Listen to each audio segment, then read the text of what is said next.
2024 का चुनाव अपने चरम पर है। नेताओं की बयानबाजियों ने सियासी माहौल को गरमा दिया है, लेकिन इस सियासी गर्माहट के बीच हमारे साथ बेहद शांत, बेहद सौम्य मैनपुरी से सपा की उम्मीदवार डिंपल यादव जी मौजूद हैं। डिंपल जी, बहुत स्वागत है आपका। सबसे पहले अगर हम बात कर लें मैनपुरी की, तो मैनपुरी एक विरासत है आपके लिए, और खासकर अगर हम देखें तो 1996 से लेकर एक अभेद किले में रही है, सपा का गढ़ है। आपको कैसा लगता है इस विरासत पर आपका नाम? मैं समझती हूँ कि समाजवादी पार्टी ने एक मौका दिया है मुझे कि मैं यहाँ से चुनाव लड़ूं, और ये बहुत बड़ी जिम्मेदारी दी गई है। और क्योंकि लोगों का प्यार और समर्थन मिल रहा है, तो मुझे लग रहा है कि जो जिम्मेदारी मिली है कहीं ना कहीं उसमें कोई भी चूक ना हो जाए और हम ऐतिहासिक वोटों से यह सीट जीतें। अच्छा, हम पीडीए की बात कर लें तो क्योंकि अखिलेश जी ने इस फॉर्मूले को रखा है जिसमें पिछड़ों की भी बात हो रही है, अल्पसंख्यकों की भी बात हो रही है, दलितों की भी बात हो रही है, ये किस तरह से समाजवादी पार्टी इस फॉर्मूले पर काम करने वाली है? मैं समझती हूँ कि जहाँ पिछड़े दलित और अल्पसंख्यक की बात हो रही है पीडीए में, वहीं आधी आबादी की भी बात हो रही है। उसी के साथ जो हमारे दबे और वंचित और शोषित अगड़े हैं उनको उनकी भी बात हो रही है। तो मैं समझती हूँ कि सभी वर्गों की और सभी समाजों की इसमें बात इंक्लूडेड है हमारे पीडीए में। अच्छा, सवर्णों का जिक्र इसमें नहीं है तो मैंने कहा अगड़ों की बात हो रही है। मतलब देखिए, राजनीतिक बयानबाजियों में जब आते हैं तो वर्ड्स पकड़ लिए जाते हैं, तो ऐसे कहते हैं कि कुछ लोगों को आपने छोड़ दिया, कुछ नहीं, को लेकर आप चलने लगे, क्योंकि एम वाई फैक्टर को लेकर नहीं, कहा जाता है। क्योंकि आपका जो माइंड है वो कंडीशनड है कि आप यही सवाल पूछेंगे, इसलिए आपने गौर नहीं किया कि मैंने कहा कि अगड़े भी हमारे में इंक्लूडेड है, हमारे में आधी आबादी भी इंक्लूडेड है। अच्छा, इस वक्त हम देख रहे हैं क्योंकि सबसे लेटेस्ट अगर हम न्यूज़ की बात कर लें, कोरोना वैक्सीन को लेकर जिस तरह से खबर आई है, आपने भी उस पर बयान दिया और अखिलेश जी तो प्रमुखता से कह रहे थे कि बीजेपी की वैक्सीन है। लेकिन अब जो आंकड़े सामने आए हैं, इससे हार्ट अटैक भी हो रहे हैं, ब्लड क्लॉटिंग की समस्याएं आ रही हैं, इस पर आपका रिएक्शन? क्योंकि मैंने खुद वैक्सीन लगाया तो मुझे बहुत ही इस बात का खेद है। खेद है, क्योंकि अब तो लगा ली, अब तो कुछ हो नहीं सकता है। लेकिन जब अखिलेश जी ने कहा था कि मैं वैक्सीन नहीं लगवाऊंगा क्योंकि कोविशील्ड की जो है उस टाइम टेस्टिंग चल रही थी, उस टाइम क्लियरेंस नहीं मिली थी, और जिस तरह बात सामने आई है, जो बॉन्ड्स भारतीय जनता पार्टी ने लिए, और जब सुप्रीम कोर्ट ने कहा कि आप डिस्क्लोज कीजिए कि सोर्स क्या है इन बॉन्ड्स का, कि किसने दिए हैं बॉन्ड्स, किसकी पार्टी को, तो इससे हमें पता चलता है किस तरह कोविशील्ड वाली कंपनी ने भारतीय जनता पार्टी को लगभग 300 करोड़ रुपए दिए। और जब 300 करोड़ रुपए दे दिए, तो क्योंकि टाइमलाइन है, और जब 300 करोड़ रुपए दे दिए तब उन्होंने स्वीकृति करी कि जाइए अब आप वैक्सीन लगा सकते हैं। तो मैं समझती हूँ लोगों को वैक्सीन लगाई गई, जो लोग नहीं लगाना चाहते थे उनको भी वैक्सीन लगाई गई। और कहीं ना कहीं जो आज हम केसेस देख रहे हैं कि कंपलसरी कर दी थी कि ऑफिसेज में भी, हम कंपलसरी, लोगों के लिए भी यस, कंपलसरी इट थी। वाज लाइक कि आपको लगानी है, और कोई भी देश में ऐसा नहीं हुआ होगा, किसी भी देश में पूरी दुनिया में इस तरह नहीं।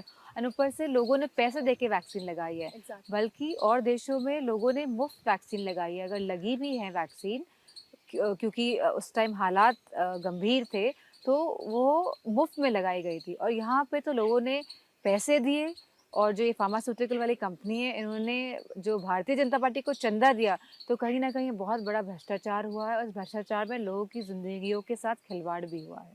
लोगों के डर का फायदा भारतीय जनता पार्टी ने उठाया, आप ऐसा कहना चाहते हैं? मैं समझती हूँ लोगों की जिंदगी के साथ खिलवाड़ हुआ खिलवाड़ है, हुआ। क्योंकि आज हम लगातार देख रहे हैं कि युवा कहीं ना कहीं हार्ट अटैक से मर रहे हैं, कहीं ना कहीं स्ट्रोक से मर रहे हैं, स्ट्रोक। और यही बात सामने आई है।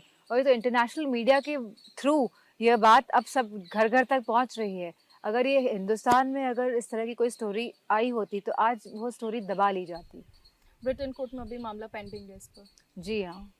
अच्छा, अगर हम चले वापस आ जाते हैं थोड़ा दूर तक पहुंच गए थे, हम वापस यहाँ चुनावों की बात कर ले तो प्रधानमंत्री मोदी एक बयान दे रहे हैं आरक्षण को लेकर, क्योंकि इस वक्त बहुत हॉट टॉपिक बना हुआ है। तो उन्होंने कहा है कि मैं जब तक जीवित हूँ मुसलमानों को धर्म के नाम पर आरक्षण नहीं देने मैं दूंगा। समझती हूँ अगर प्रधानमंत्री चाहते, अगर भारतीय जनता पार्टी चाहती, तो मैं जातिगत जनगणना करा लेती और सबको अपने संख्या के अनुसार हक सम्मान और अधिकार दे सकती थी। लेकिन इस सरकार की जो धारणा है वो एकदम विपरीत है, और जो ये बात कहते हैं उसका एकदम विपरीत करते हैं। तो मैं समझती हूँ अभी भी जो प्रधानमंत्री जी हैं, जो भारतीय जनता पार्टी के श्रेष्ठ नेतृत्व है, वो अभी भी भड़काने वाली बात ही कर रहे हैं। तो आप बोलिए कि हम जातिगत जनगणना कराएंगे। लेकिन वो ऐसा नहीं कर रहे हैं। अच्छा, अगर हम बात कर लें अलायंस की, तो यहाँ पर सपा पर एक बड़ा दारोमदार है, क्योंकि देखिए आप लोग 62 सीट्स पर हैं, कांग्रेस 17 सीट्स पर है। ऐसे में आपको लगता है कि क्या ये एक चुनौती है, क्योंकि एक राष्ट्रीय पार्टी यहाँ पर एक क्षेत्रीय पार्टी के साथ है, ओवरऑल आपका गठबंधन है, लेकिन यहाँ पर सबसे ज्यादा सीट्स है, तो लगता है कि चैलेंजिंग रहने वाला है। क्योंकि भारतीय जनता पार्टी के साथ मुकाबला है तो चैलेंजिंग तो रहेगा ही, लेकिन मैं समझती इज हूँ। बीजेपी या कॉम्पिटिटर? सॉरी। इज बीजेपी या कॉम्पिटिटर फॉर तो एसपी और इंडिया अलायंस? डेफिनेटली एक पार्टी लाइक गवर्नमेंट में है, एक पार्टी ऑपोजिशन में है, तो जो ऑपोजिशन पार्टी होगी वो तो कॉम्पिटिटर होगी, और हम उनके लिए कॉम्पिटिटर हैं, वो हमारे लिए कॉम्पिटिटर हैं। लेकिन सवाल इस बात का है कि समाजवादी पार्टी मजबूती के साथ चुनाव लड़ रही है, और मैं समझती हूँ इस बार जो नतीजे आएंगे तो बहुत ही आशाजनक रहेंगे, इंडिया ब्लॉक के लिए भी, गठबंधन के लिए भी, और समाजवादी पार्टी के लिए भी। अच्छा, रायबरेली और अमेठी को लेकर आपको पता है खींचतान चल रही है, कई सारे तो फेक लेटर्स वायरल हो जाते हैं कि राहुल गांधी और प्रियंका गांधी चुनाव लड़ने वाली हैं, लेकिन अभी तक स्पष्ट नहीं हो पाया है।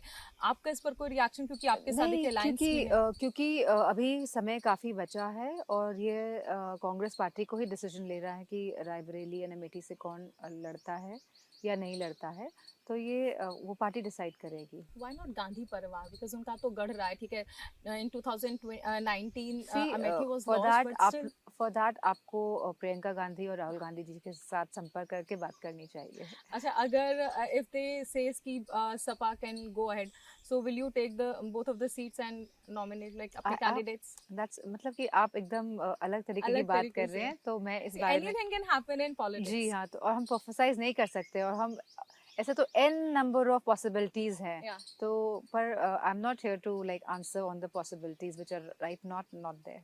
अच्छा, चलिए विपक्ष की बात कर रहे हैं, तो कुछ पार्टियां हम देखिए, कुछ ऐसे चेहरे रहे जो साथ में देखे गए थे सपा के साथ, लेकिन इस बार अलायंस में साथ नहीं है।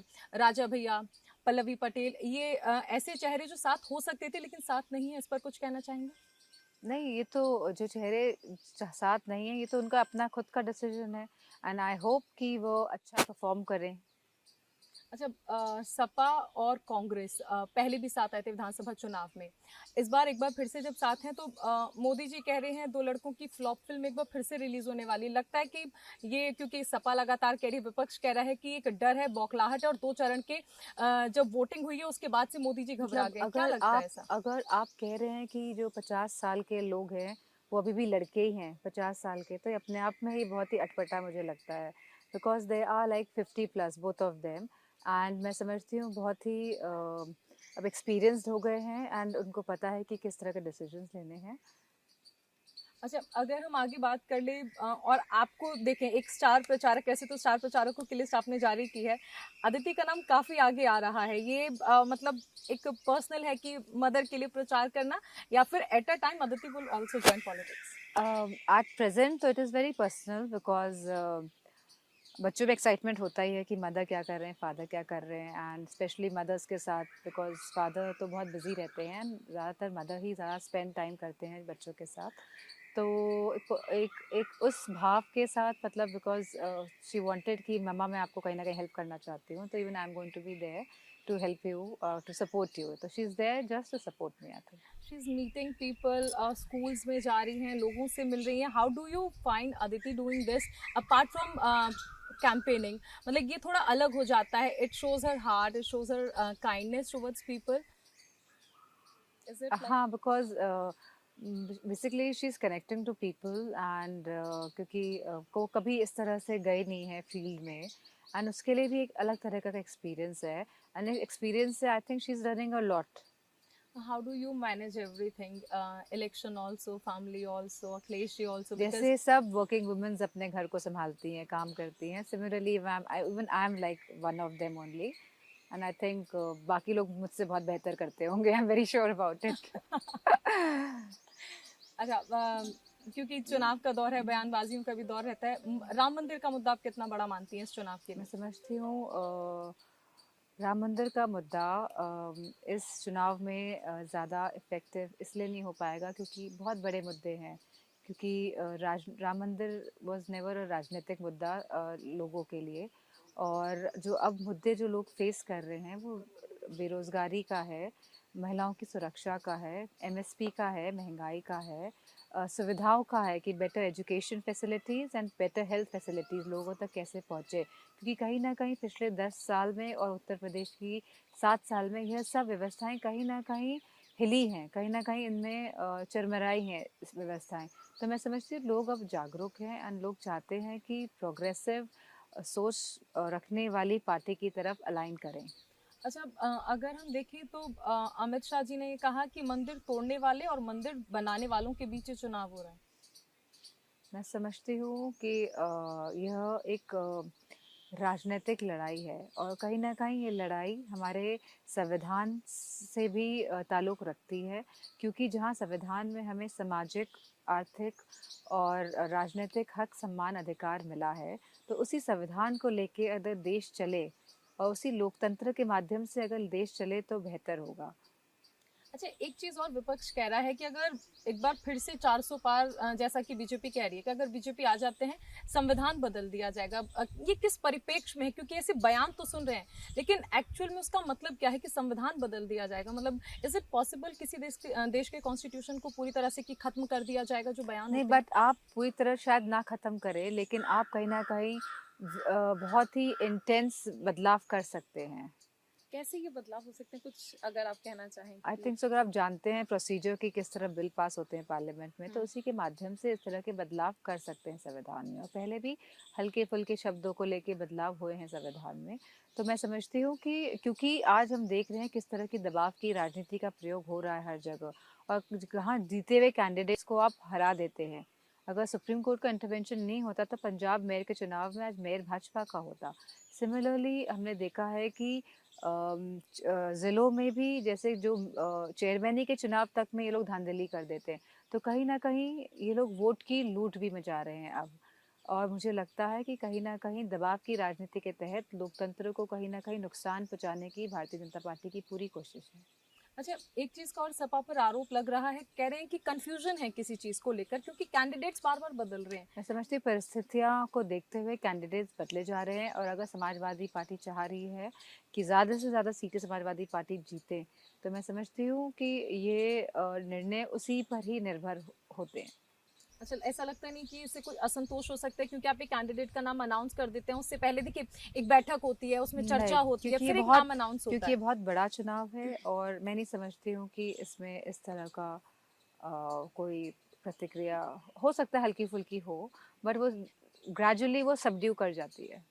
अच्छा, बयानों में एक और बयान आजकल जो संभल से अभी आपके कैंडिडेट हैं, जियाउर रहमान बर्क, उन्होंने अतीक अहमद को, मुख्तार अंसारी को जिस तरह से उनका नाम लिया, उन्हें शहीद का दर्जा दिया और कहा कि मुसलमान किसी की नहीं सुनता, सिर्फ अल्लाह की सुनता है और उनकी जो शहादत है उसका बदला लिया जाएगा। ऐसे बयानों को। जिस तरह हमने देखा कि ये जो पूरा प्रकरण हुआ था, जो जेल में जो एमपी थे, तो मैं समझती हूँ क्योंकि कोई भी हो, अगर कोई बीमार है तो जो मानवता जो होती है, और जो सनातन धर्म की बात करते हैं लोग, तो उसमें बेसिक जो प्रिंसिपल्स होते हैं वो हमारे होते मोरालिटी होती है कि कोई आप बीमार है तो आप उसको इलाज नहीं देंगे। मतलब कहीं ना कहीं आप इतनी कटुता से भरे हुए हैं कि आप उनको इलाज तक का जो बेसिक जो चीज़ है, मतलब जो हमको देना चाहिए, जो लिखा भी गया है कि अगर कोई जेल में हुई हो तो उसको इलाज मिलना चाहिए। फंडामेंटल राइट्स में। या एग्जैक्टली, सो आप राइट्स का ही उल्लंघन कर रहे हैं कहीं ना कहीं, फंडामेंटल राइट्स का, जैसा आपने कहा। तो मैं समझती हूँ कि इस तरह का जो व्यवहार और इस तरह का जो वातावरण है वो देश हित में नहीं है। लेकिन क्या वो शहीद हैं, जिस तरह ये कहा जा रहा है कि उनकी शहादत का बदला आप लिया? बता रहे हैं तो आपके माध्यम से मुझे पता चल रहा है कि ओके। इस तरह का, क्योंकि मैं अपने क्षेत्र में भी लिमिटेड हूँ और मैं ज़्यादा व्हाट्सएप और सोशल मीडिया में एक्टिव नहीं हूँ, other than being connected with my party workers. Okay, Mainpuri की बात करते हैं, मैनपुरी के क्या मुद्दे, क्योंकि इतना विकास तो यहाँ पर देखने को मिल रहा है। Only 2 more questions। या लास्ट। या मैनपुरी के क्या मुद्दे हैं, क्योंकि हम देख रहे हैं विकास तो यहाँ पर हुआ है, अब डिम्पल यादव जब एक बार फिर से यहाँ से सांसद बनती हैं तो क्या बदलाव नहीं, होंगे? गांव-गांव में बहुत सारी सड़कें हैं जो अभी फिर से खराब हो गई हैं, और बहुत अभी गांव छूटे हुए हैं जहाँ पे कनेक्टिविटी तो हो गई है, मतलब अच्छी सड़कें, लेकिन गांव-गांव की जो कनेक्टिविटी है छोटी-छोटी, वो कहीं ना कहीं छूटी हुई है और उनको पूरा करना अभी बहुत ज़रूरी है। मैनपुरी की जनता को संदेश। कि सब लोग ज़्यादा से ज़्यादा निकल के आएँ और वोट करें और ऐसी पार्टी को वोट करें जो चाहती है कि सभी समाज के सभी वर्ग आगे बढ़े और खुशहाली की तरफ बढ़े। शुक्रिया हमसे बात करने के लिए। तो डिम्पल यादव हमारे साथ जुड़ी, जिन्होंने बताया कि किस तरह से देखिए राजनीति अपनी जगह है, लेकिन समाजवादी पार्टी मुद्दों पर बात करने वाली है और इसीलिए ज़्यादा से ज़्यादा जनता जो है वो इन्हें वोट दे। कैमरामैन केडी के साथ न्यूज़ इंडिया के लिए मैं चारुल शर्मा।